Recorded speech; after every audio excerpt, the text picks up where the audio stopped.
morning, Michelle. How are you? Hi, good morning, Janesh. I'm good. How are you? I'm doing good.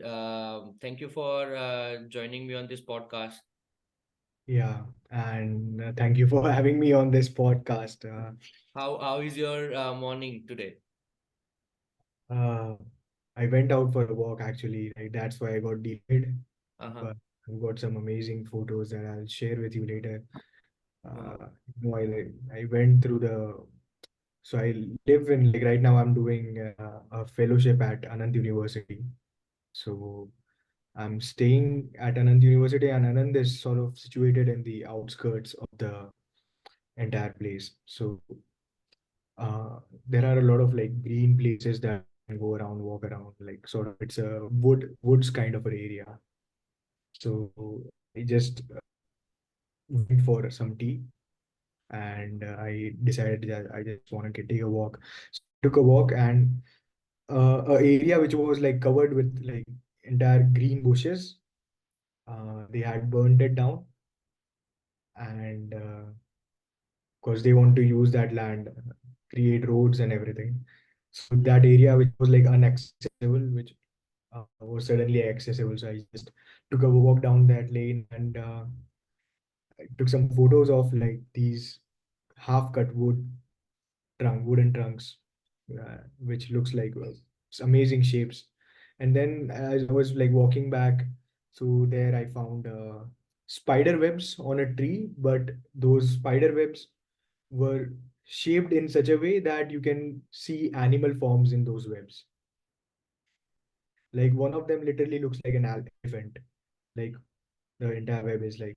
So, I mean, it was a, let's say it's a good morning, I guess. Wow. Quite a description. So the area looks like more of adventurous and naturistic place. Yeah, but it's it's gonna turn soon. It's gonna turn into a, commercial hub very soon. It's happening right in front of my eyes, you know. Hmm. Like मैं और मेरा एक दोस्त मजाक करते हैं कि एक हम लोग चाय के गड्ढे पे बैठे हैं और उस बाजू में एक बिल्डिंग बन रहा है तो during this 1 year that I'm going to spend here while drinking tea, I am able to I'm gonna see the progress of the entire building, like almost every single day. That I'll be able to see the entire building being brought to life. And so it's just there's a lot of buildings around, there's a lot of construction noise around, but there's still a little bit of nature left here and there, you know. So I'll give you my quick introduction. My name is Mishal Desai. And, I did my bachelor's in psychology and then I pursued post-graduation diploma in clinical and applied hypnosis. After that, I worked here and there in multiple different things. And finally, right now, I am uh, in a fellowship program, as I said, in Anand University. It's called Fellowship in Built Environment and Sustainability. And it's around spaces. And my role or what I am really getting from this place is how our mind revolves around these spaces, how our psyche interacts with these spaces, and how these spaces can be made in sustainable at the same time in a way which creates a certain effects on our body, on our mind, and it creates a certain sense of peace, let's say, for us. So like creating some good spaces is sort of what I'm inclined towards now. Thank you, Michelle, for your introduction. Michelle, were you mentioning that you are seeing, new life is coming in front of your eyes, where it sounds somewhere that you are uh, either concerned or, you know, um, not happy with the with the things which is going on with the nature, or we as a human is taking, how much care we are taking for the nature. Yeah. So what is that worry, and why you are having so much worry for that? And is it something that you can explain it in your words? I have quite a clear view on this, when we say, I want to conserve nature, I want to prevent these things from happening. Where does that come from? It comes from a place of preservation of humanity rather than considering nature as it is most of the times, right? Because if these many trees get burned down, like all the, like what is being told to people like by the climate activists, right, that if these many trees get cut down, then there'll be problem in the atmosphere, and the air quality and everything will be of lower grade, and who will be affected? Human beings will be affected, even other animals will be affected, but we do not almost like care about that. Like there are people, I'm not saying there are no, there are people who have that genuine concern for the animals, genuine concern for the life around them, but on a mass scale, the term conservation is very human centric. It's coming from a place of ego, a human collective ego, right? What could be done different? Like, I feel at a very core level, where it comes from, like if I am really concerned about trees being cut down, then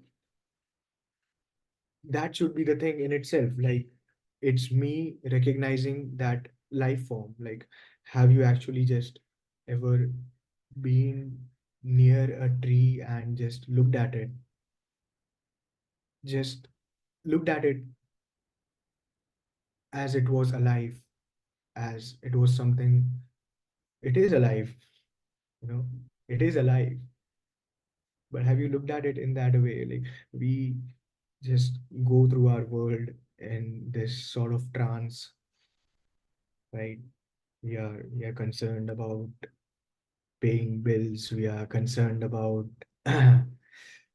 getting through the day. We're concerned about career. We're concerned about family, and it's all genuine concerns. We are living here, and we are living in a society, so it's all genuine concerns. But every once in a while, just for a bit, when you break out of this trance and talk to a tree right next to you, right? Just look at it, just admire it. You don't need to speak in words, just it understands. And so, what needs to be there at a very core level is this awareness, of everything that is alive and around you, you know, sensitivity. It just all comes, your intention, your purpose of why you are here will come to you. You won't find it in motivational books, you won't find it anywhere. Nobody can tell you. It will come to you when you recognize this quality of aliveness around you and within yourself. So that's my take on it. That's a quite a philosophy, and a realistic at some point, but we cannot ignore the population we are rising, the Mhm. level we are rising all over the world. So there Right. has to be a development, and there is no further land anymore. Like you have to cut down the forest. So what is your take on that first? Mm, like back in the days when, like, in the many tribal cultures practice this thing where they would, like, the Naga tribes would cut down the trees, and in place of, so they had this very So I recently got to know about it when I visited the IGRMS museum in Bhopal. So it's a tribal museum, and the wood from which the house is, like the pillars of the house are carved, for that main pillar to be cut down, and they always take the entire tree, right?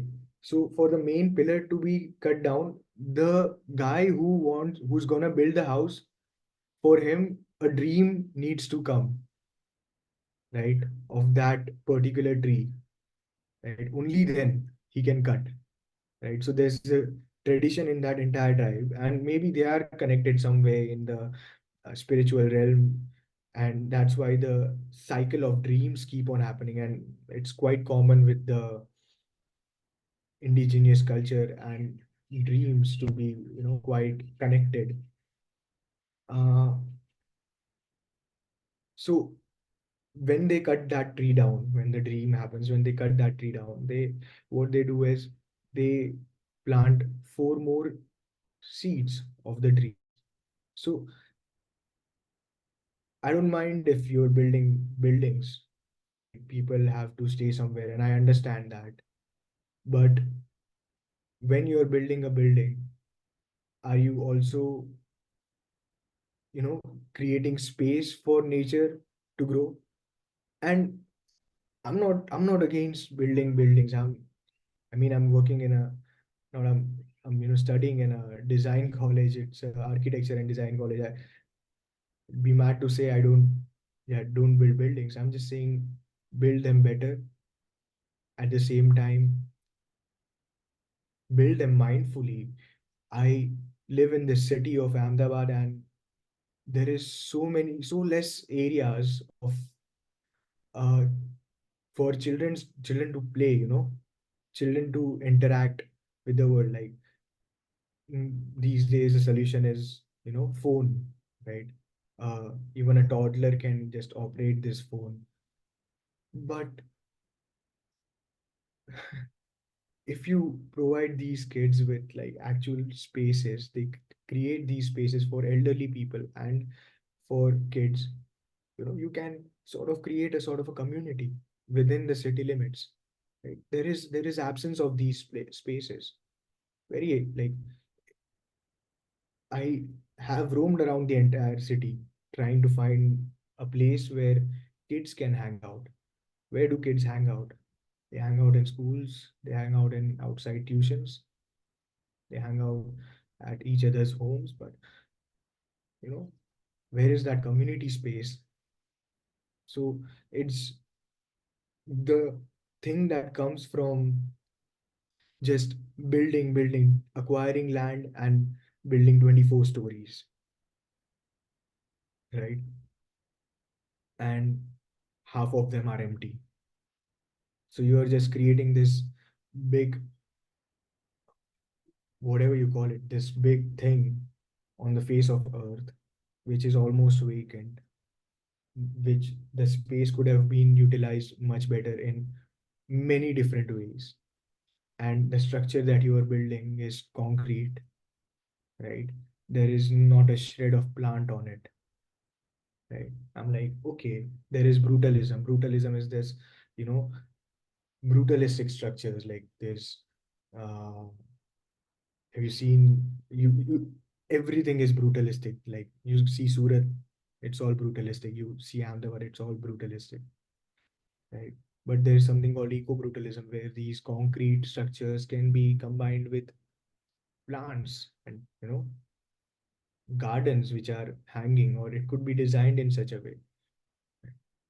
But majority thing is it's just buildings and buildings, and, create space.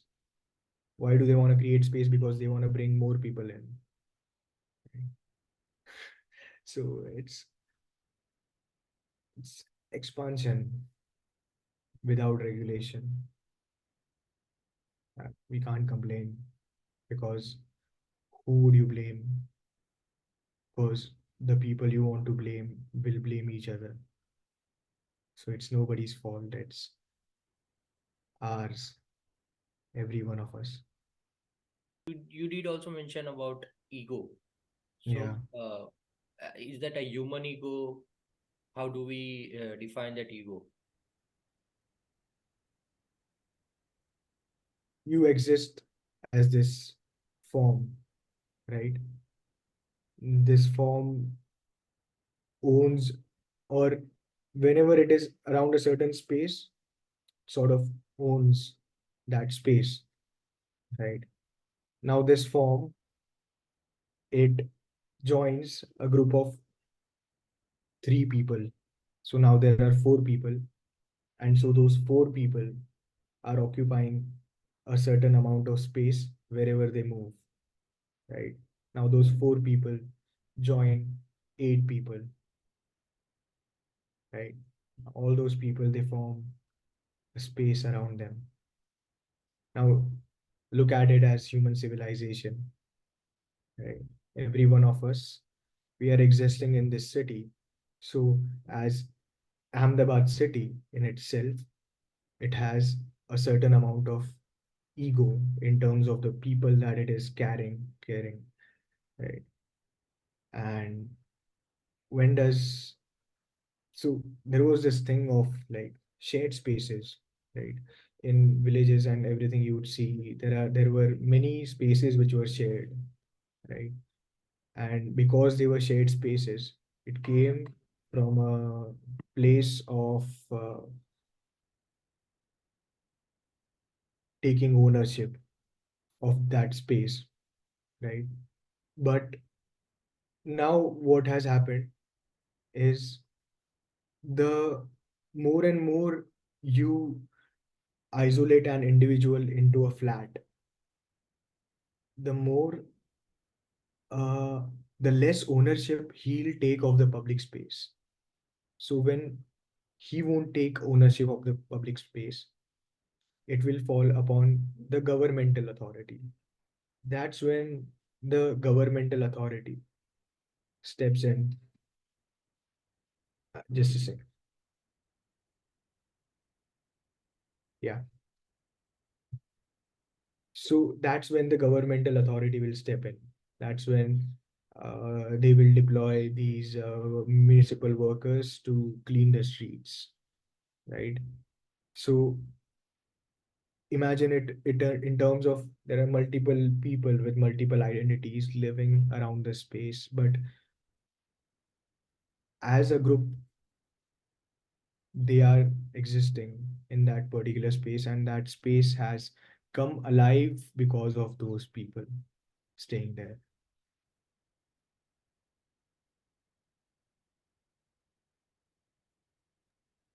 What is the way to rid of this ego? How can we destroy this ego? I don't know. Is it something spiritual techniques we have to use it to uh, destroy the ego? I don't think you need to destroy the ego. I think it is there for a reason. It is, you don't need to destroy it. It's something which is a functional entity that is present within you. So when you're, or what I've understood, right? I don't like to separate these things, the spirituality or this body, or it's all one thing for me. But when you are having transactions with the material world, right? There needs to be something that needs to transact with, right? For example, you are existing as Janish and I'm existing as Mishal, these two egos, right? And right now, in terms of conversation, we are having a transaction of information, right? So it's functional. Right? You are living in this world. So you will need a certain amount of ego. What could be done is awareness. And it's because we are talking about space, and I was thinking about this while sitting there, that just at any given moment in your day, just ask yourself, where am I? And suddenly become aware of the space that you're around, right? Where are you? Where am I? Right? That that'll sort of jolt your consciousness back into this present moment. So it sort of breaks the trance of thoughts that goes on within your head, right? So this thing I've been telling a lot of people, where am I? Where am I? Ask yourself, where am I? Where am I? And there'll come a moment where the question will disappear and the sudden jolt of consciousness into the present moment, that will become very automatic. So first you will consciously ask questions, where am I? And look around where you are. You'll do it a few times. Then the question will start happening on its own. When you have done it enough, it will start happening on its own. And then the question will disappear. But the jolting back into this present moment will be there. Even in Vipassana, if you have done, they've said that it's not about how long you can keep your awareness on your breathing. It's about how many times your mind goes away and you become aware and you bring it back, right? So I would look at it in terms of how do I bring my awareness into this present moment. Do you do such practices to bring the awareness to your present? It happens. It happens. Now things seems to happen to me. I don't like to put a very conscious effort towards things. Even drawing, I have recently started, or quite a few months back, I have started this practice of automatic drawing. And I did not, it would be a lie to say that I started it. It just started happening, right? I'm there sitting with a piece of paper and pencil, and I draw these squiggly lines and everything. And once I draw it, I start seeing shapes in those squiggly lines. So I started to darken those squiggly lines. And then for a while, I just keep on doing that. And for a while, my hand keeps on moving like that. And suddenly, I start understanding the process of getting into the zone, right? Getting into this zone where your subconscious mind takes over your hand, and you just make things, and it all makes sense when the painting is completed, right? So there are many things that could be possible if we have a little bit of surrender within ourselves, within our lives. And I'm saying this to you, but I'm also saying this to myself, because even time to time I forget this. And I because I am a person who immerses myself into whatever situation that there is. And uh, you know it happens that it's like Maya, you forget you're there, you're playing, it's happening, right? But you forget in that Leela play of things. So I play a lot. And so when I say this, it's a reminder to myself as well. Like, How do you know what is surrender? yeah, when you worship an idol, you know, worshipping an idol is not bad. Worshipping uh, a figure, a form is not bad. And if you're able to surrender to it, it's good. These things were made for somewhat convenience of people, because people could not conceive the great form, the God, without a form, right? So it was a method of teaching them to surrender themselves, like an object, surrender themselves, like very scientifically speaking. It's not, when we talk about surrender to life, or when you surrender to an idol, when you surrender to an deity, right? And it's all there. I'm not saying there are things which are beyond our perception. There are things, I'm not denying that, but I'm also not being a, you know,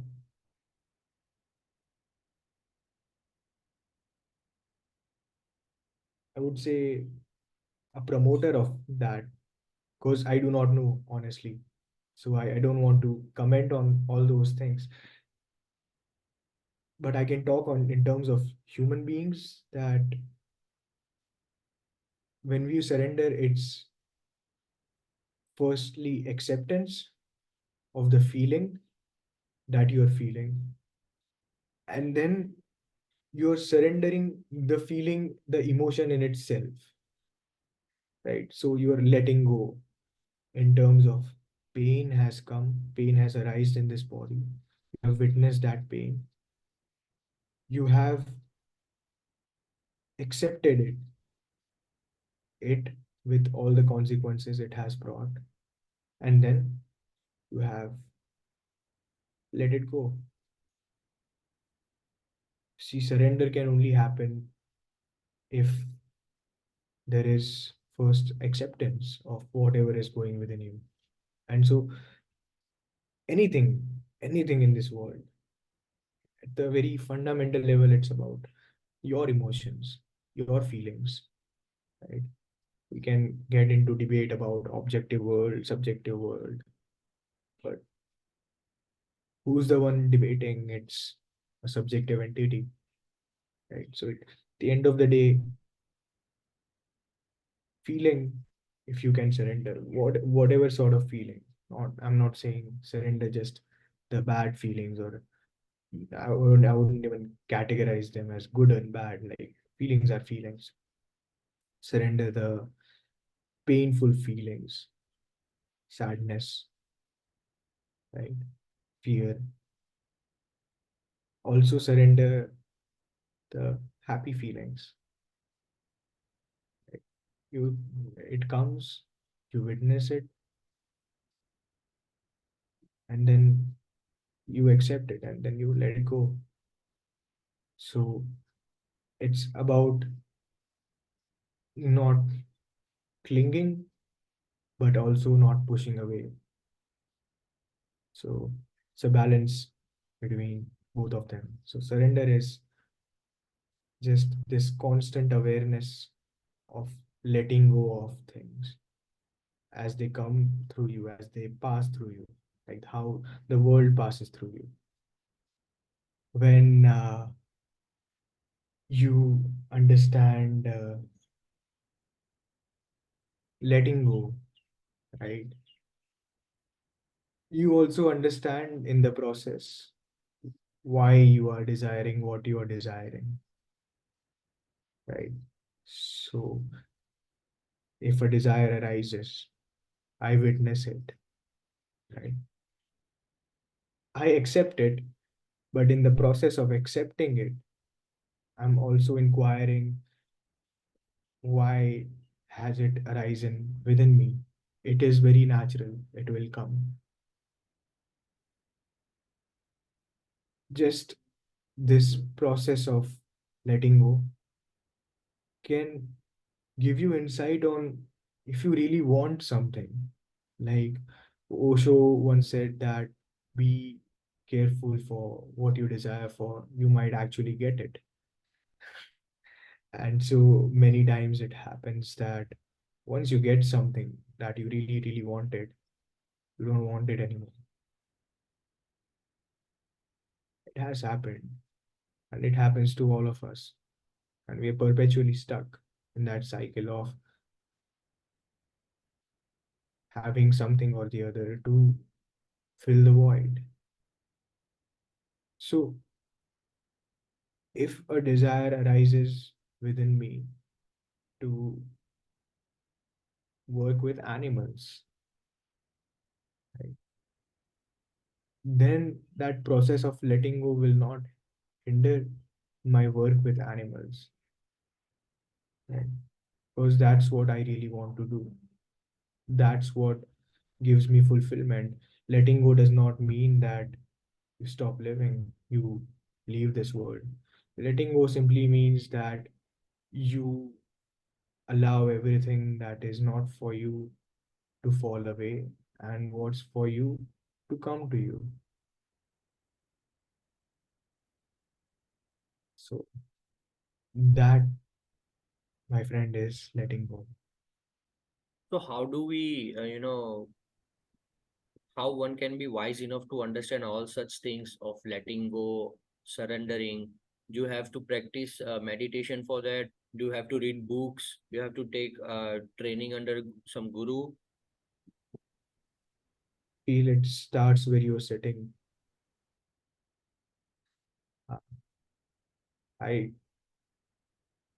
I've in my journey up till now have found many people and many figures that have shown me or directed me here and there, but at the end of the day, it's your journey and it's different for every one of us.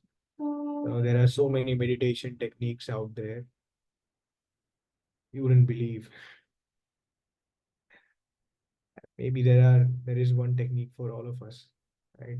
But which one is for you, it's up to you to decide. And there are many informations available for it. I'm not a guru, but I can give you one or two, you know, one or two cool techniques that I really like, I that I perform. One of them is called this weightless meditation, where I sit with my back straight and cross-legged. Right? If I can't take an asana, I'm learning yoga yet. Uh, since my friend Sandesh is gonna start teaching me from next week, he's promised me. He lives right upstairs. Uh, so you start where you're sitting, right, cross-legged. You close your eyes and you just in your body and allow it to become lighter and lighter and lighter and lighter. And you keep doing that. You keep doing that, allowing your body just to become lighter and lighter. That's it. Just, but the trick is you don't have to imagine it. You don't have to imagine it. You have to actually feel it. So feel lighter, right? Feel lighter. Just don't tell yourself anything. Just close your eyes, sit, and start feeling lighter. And one of the techniques that's coming to my mind is death meditation. That is, you for 40 minutes or so lie on the ground and play dead. Don't move. Just become dead. And you have to feel death. You have to feel that you are becoming dead inside. And at the end of the meditation, you will come back to life again. It'll be like a miracle.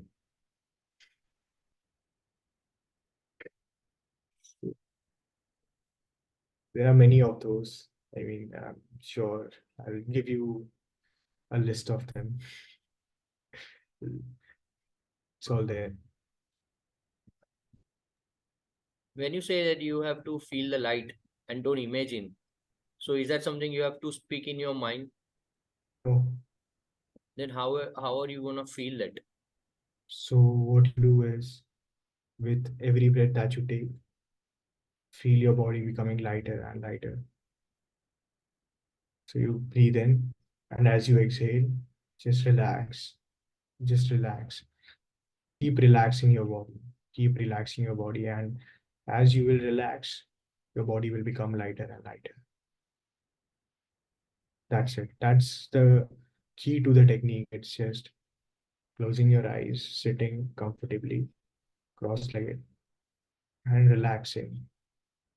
You can start the relaxation process from the head. And it's something we learned in hypnosis. It's called progressive muscular relaxation. It could be done while lying down as well, right?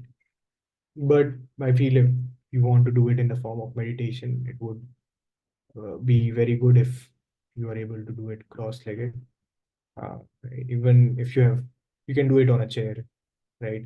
If you're doing it on a chair, then keep both your feet on the ground and your hands in the whatever mudra that you prefer, and just close your eyes and keep your back straight and start by relaxing your legs and gently let the wave of relaxation spread up into your entire body to your head, right? And you do it gently, like with every breath you relax a little bit, with every breath you relax a little bit, so you take your time with it. Yeah. So just by relaxing, you will start feeling this lighter. And once you are able to grasp that feeling of lightness, right, you will understand, okay, this is the feeling that I want to feel, and you will feel it more. It's very, very automatic, right? But it needs to be automatic, right? There, you can't get distracted by the thoughts of, oh, I've gotten the feeling now, I want it more. So there need not be any wordplay going on in your head, right? Starting out, there'll of course be chatter, there'll of course be imagery, right? But as much as you can, just bring your awareness to your breathing and your relaxation process, and it will start happening on its own. The lightness. Alan Watts said, angels fly because they take themselves lightly. So if you want to be an angel, you gotta take yourself lightly. True.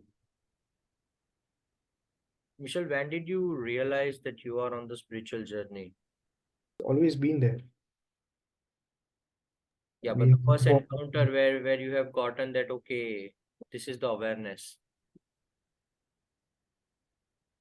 I asked myself this question, like when does this when like up until a certain point in your life, things are sort of on autopilot when you're getting out of school, and at that time, right? School kids and even college first year, second year kids are a bit on autopilot, and where I feel the consciousness is a little bit blurry, right? But I feel there comes a moment in everyone's life where there is a sudden change, like you are a little bit more awake, right? So maybe if you're asking that came around, I was 22. So it's quite, it's not that long back. But when it comes, it just, I don't know, when you say spiritual path, like my realization that I've meant to be walking on a spirit. I mean, I'm just a kid. Uh, I haven't like, I've just lived a few years here, and in these few years, this is what I've known, or this is what I've been put on by nature, by whatever other things that are out there, right? And quite recently, I've been realizing that uh, I just need to take it slow and live it, live this sort of life. life that is designed for me. You are a psychology student, and along with that, you also know the awareness and the spiritual thing which exists in the life. Mm. How do you see the difference? Is it similar or is it something different? Like, because spirituality at the end is also has to deal with your mind, and so does the psychology has to. So what is the difference you see? There are no like mm, more of a student of Gestalt psychology, sort of, where I do not like to put boundaries on things, right? I can have a morning routine and a to do list, but when you talk about these things, it's always there. It's when I'm interacting with the world, this being is interacting with the world, and this being has a mind, a brain, a body, and other things. And so when I'm in a transaction with the world, the entire thing is in transaction with the world, and even the world is in transaction with me, right? So it's a flux. It's constantly moving. It's a soup that we are trying to give names to and try to categorize for our own ease, right? But that own ease is sort of hindering that process. So I like to look at it as a constant flux of me and the world, and the world and the me, and a constant interaction. And in that interaction, there is watching every now and then. So you interact and you watch.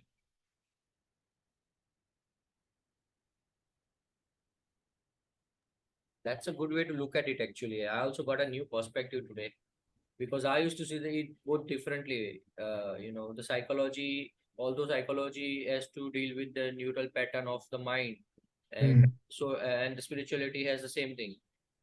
But I was thinking that the science and spirituality has some variations. But I think the perspective which you are given now today, it's a very fresh perspective for me to look at it as a whole thing as a one. Yeah, yeah. It's good, yeah. Read books is for spirituality. I used to. I now read more of technical stuff. Okay. Which one is your favorite book in spirituality? Oh, any author? I mean, I listen to Osho a lot, and I I was reading Anthony Robbins for a while. He's not technically he's not spirituality, but I mean, what what spirituality? What it's all same thing.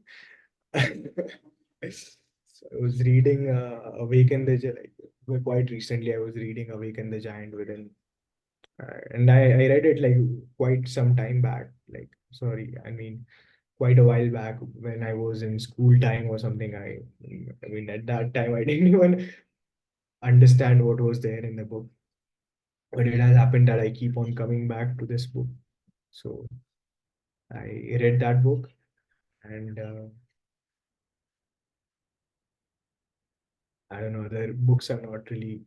Wait, I've got my phone here, and we'll come to know. I'm actually reading much more of uh, catching up on my psychology stuff.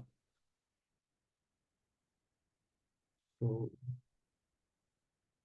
there is a book that is written by Eric Byrne. It's called Games People Play, and it's all psychology. It's all about these different social games that we play, like these different psychological games that we as human beings play. So that's one of the things that I've been reading. And apart from that, I've been reading Metamorphosis by Franz Kafka. And there's a line that came to me. the starting of the book, it's it's it's what catches. Like, I've never seen a book start like this. It says, one morning when Gregor Samsa woke from troubled dreams, he found himself transformed in his bed into a horrible vermin. He lay on his armor like back, and if he lifted his head a little, he could see his brown belly, slightly domed and divided by arches into stiff sections. The bedding was hardly able to cover it and seemed ready to slide off any moment. His many legs, pitifully thin compared with the size of the rest of him, waved about helplessly as he looked. So it's a beautiful book. It's a beautiful book, but I haven't read that much. I feel like there's a much more to read, but uh, the way I am reading books has changed now. I'm taking my time with books, not forcing it. I'm not like, okay, I'm gonna make a habit to read and complete this book. I'm gonna let it come to me. So yeah, How do you see the challenges and the setbacks on your spiritual path or overall in the life if you have? it's all part of journey. Even challenges. I mean, what's the what's the fun without them? I mean, I feel at one point the whole point has become to really face on the challenges and get the thrill out of it. Right? To like, for me, it's much more like puzzles. Right? Something, a situation comes in, like, a social situation can be a puzzle, and how you solve it, that could be a one of the things. So it's all like just looking at it as games and puzzles. Yeah, there's one more thing that you can do, but I don't know if I should recommend it to everybody. But there's this thing that I used to, or I still do sometimes, is I am walking around, and while I'm walking around, I think of myself as a video game character, right? So sort of I come into this first person perspective, and I really believe that I'm like in a video game simulation right now, right? So it's a fun thing. I won't tell you what happens after it. You gotta try it, you gotta risk it. And you'll find like something different will happen. So just walk around like a GTA player, but just don't do crimes. I'm not endorsing crimes here. Like you always being aware of being an observer in daily routine. As I said, it's jolting back of consciousness in the present moment. You can start with drinking tea mindfully, if that helps. People are very busy with their lives, so let's start them small. Let's start them with the morning tea, right? Where while they are taking the sip of the tea, they're gently sipping it down, and they're enjoying all the flavors of that tea, really being there with that tea and only that tea in that present moment. You can start there. It's not something that you need to go and find on mountains. You're going to be the same person on the mountains as you are here. So just start by, I love tea. So I start by drinking tea. And Chinese and Japanese have made a huge thing about drinking teas. Maybe they are onto something. They have got like these tea ceremonies in Japan. And in that moment, they just drink tea and nothing else, right? In silence. And it's a beautiful activity, right? So just start there. It's just a suggestion. You can start anywhere. My point is, you can start anywhere. You can start wherever you are. So don't look at it as something which is separate that you need to integrate. Look at it as something which is already there, and you're coming back to it every once in a while, visiting it, and then going back into your uh, ambitious world, you know, into this battle. So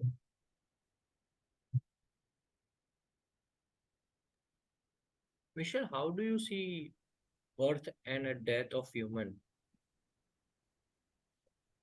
I I know I was there while dying and while being born, but unfortunately, I don't remember much of it.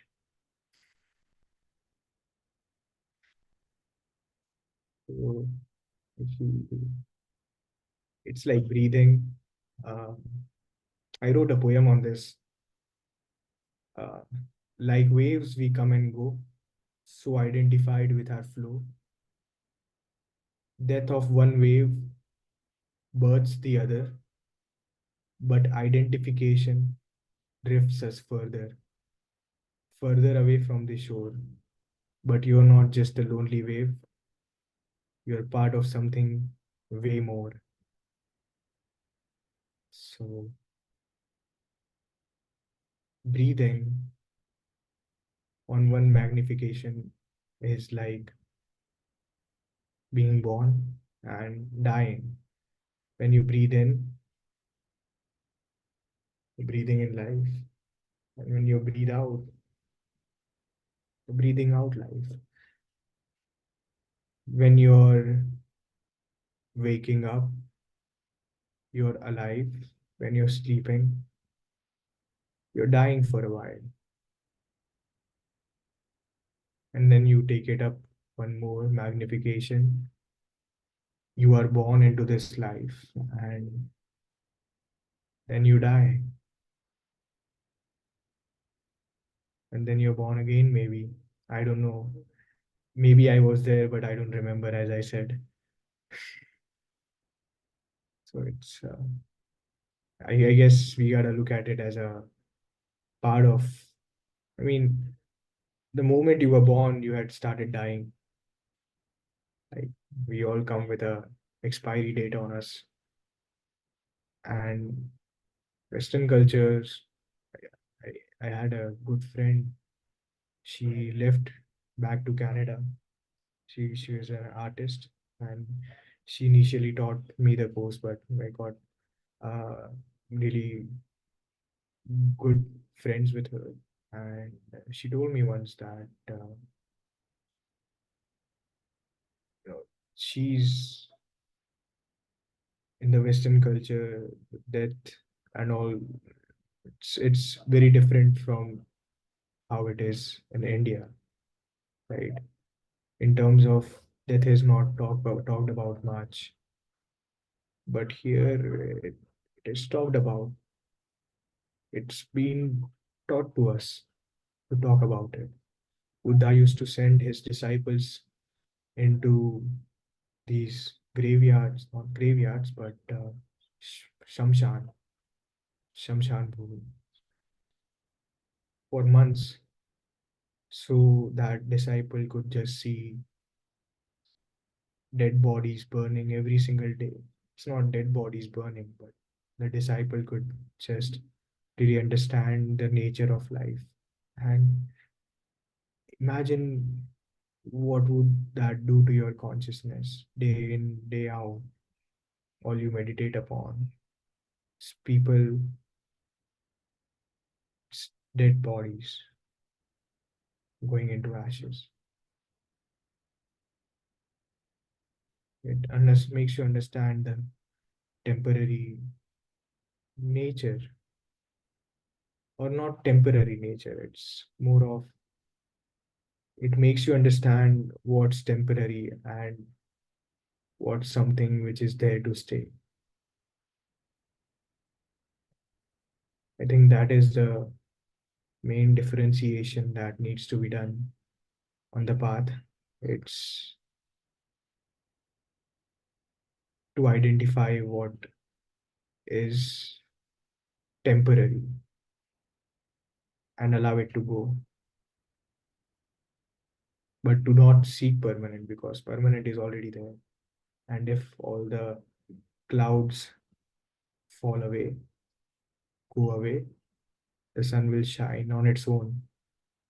The problem is not that we have to acquire something from the outside. The problem is it is all within us. It's just clouded by our own selves. You clear the clouds, you clear the muddy water by allowing it to settle. The mud will settle only after the water is still. So your effort is to make the water still, and everything else, the mud will settle down and everything will become crystal clear.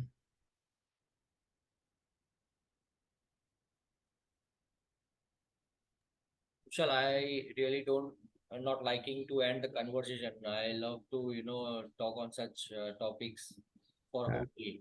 But in respect of time, I will have just two more question and then we'll wrap it up. Okay. So two things from the recent discussion that you say uh, you don't need to worry about permanent. There is permanent, Yeah. right? So what is that permanent? And follow up to that, you said that life when you breathe there is a life, and when you exhale it is a death. So what is the purpose of doing this then, when you realize after breathing exercise that this is the life and death, birth and death is the process, ongoing process? So what is the purpose of this ongoing process?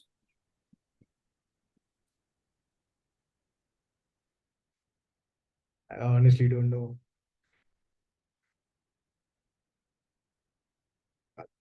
So, I mean,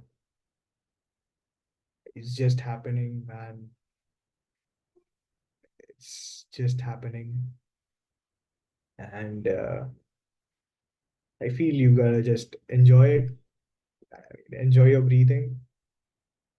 So, like, look at it as a gift, a present to you, that you are presented with this body and you're presented with these senses.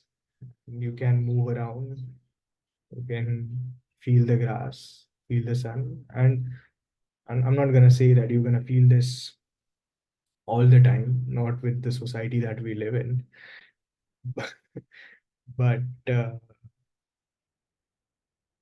purpose of life, it's not mine place to say what purpose of life is. I'm still trying to find out, but uh, one thing I've realized is I'm a person who is all about the process.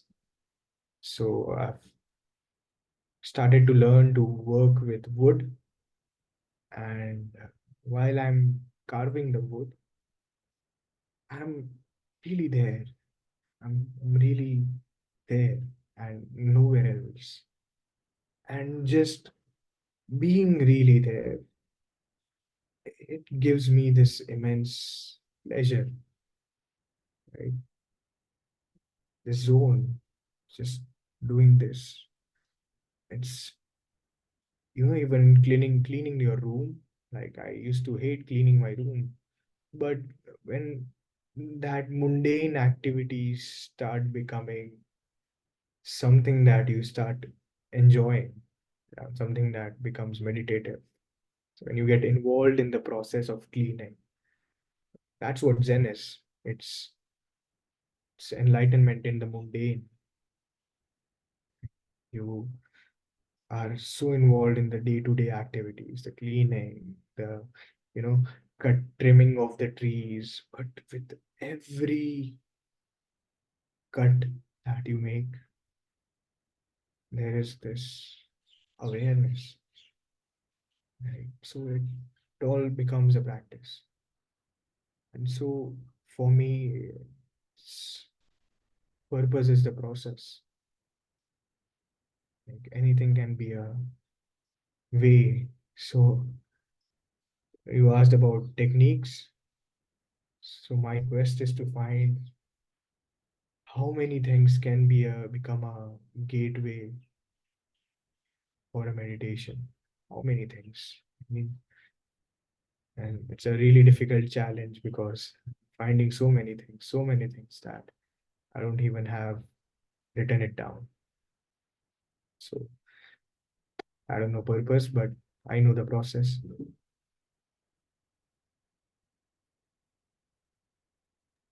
Wow, that's really beautiful. Purpose is a process. Yeah. Great. Thank you, Michelle, for sharing your knowledge with us. And we shall meet again to discuss more on, spiritual topics. I mean, the way the experience you have is immense at this age, and many will be many of us who is listening to you will, it will be helpful for them, to understand the spiritual journey in a depth. Thank you. Yeah.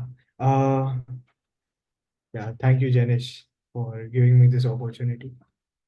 I'm always I'm a talkative person, so I never turn down an opportunity. And we both know how how tedious it has been to get our schedules aligned. But finally, this has happened, and it has happened in the morning, which is I'm not a morning person, but so we have achieved a feat. All right, Janish. Thank you so much.